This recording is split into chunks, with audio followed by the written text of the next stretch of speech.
अस्सलामुअलैकुम वरहमतुल्लाह। Itel P17 pro की unboxing में खुशामदीद।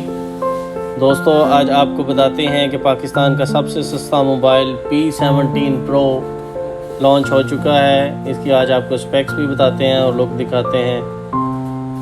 बड़ी अच्छी सी लुक है। बैक पे कैमरा सेटअप बड़ा अच्छा है और साथ में फिंगरप्रिंट भी है।